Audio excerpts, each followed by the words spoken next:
it comes to challenging a man, I know this is something you teach. Say a little bit more about this and what that Yes. actually looks like in real life, because I want to make this really tangible for the women. Yes.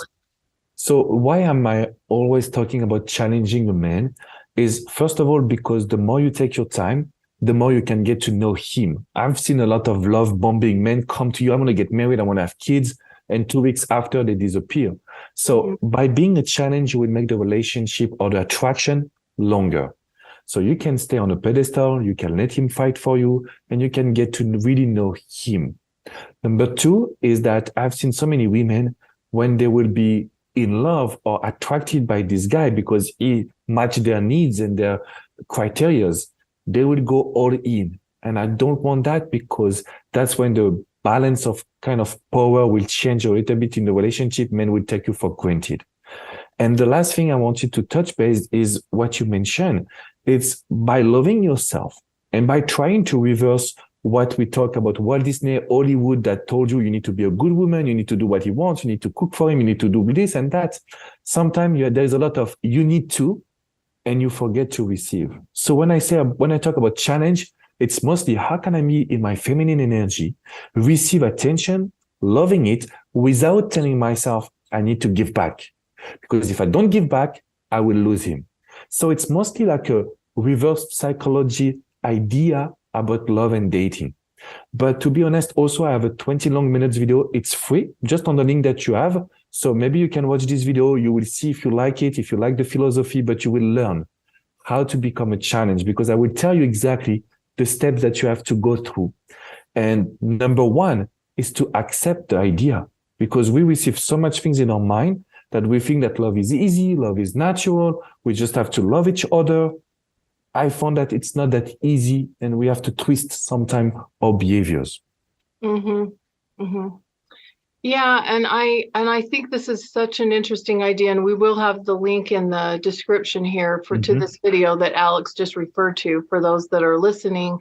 I feel like it takes confidence for a woman sometimes to be in this mode, but it's almost like a little bit of a flip of the switch. Instead of us focusing so much on, does he like me? Is he interested in me? Does he want me? Does this have potential?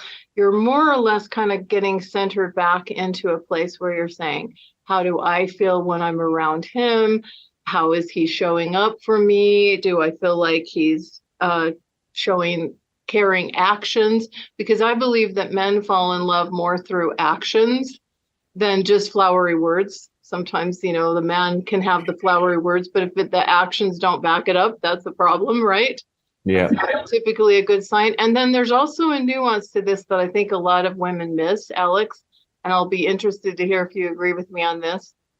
I also believe that what women sometimes don't recognize, because we're typically more in the mode of someone's doing something nice for us or providing something for us, we do have a tendency to want to reciprocate right away, give back right away. That's exactly kind of like our nature.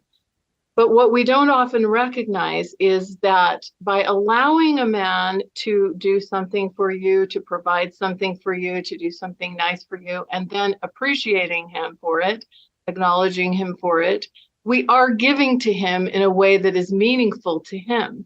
See, that to a woman doesn't necessarily feel like she's giving back just by receiving. I call it graciously receiving because we're acknowledging and appreciating.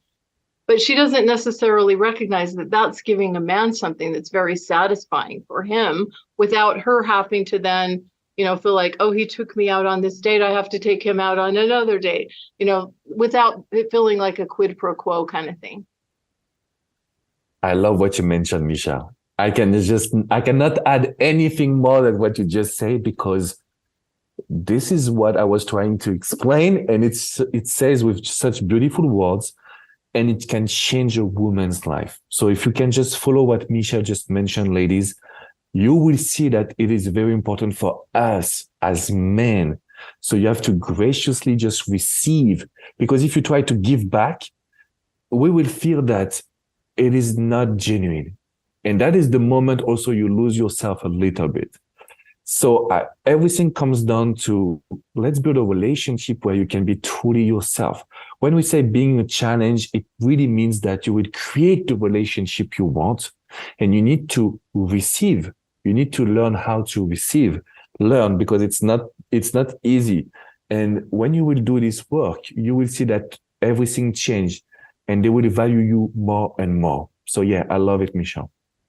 Yeah, well, thank you so much. Yeah, I do feel like this one concept of really understanding and learning how to graciously receive can be a game changer for a lot of women. I mean, I've had women that I've worked with over the years that believe that one thing really changed it up for them, especially if they were kind of in the pattern of kind of over functioning or over giving. When they learned how to allow themselves to receive, to graciously receive, and stop the over-functioning, over-giving, then it totally changed the dynamics of what was happening in relationships for them. So I do believe it's incredibly powerful. Yes, it is. And because basically when they do this, they will be in their mind saying, am I good enough? Am I giving enough? I don't want to lose this guy because he's giving me. I want to make sure that he knows that I like him. And what we teach is really to give back in another way. So they will give in a way that they can be the only one doing it. They will be truly themselves.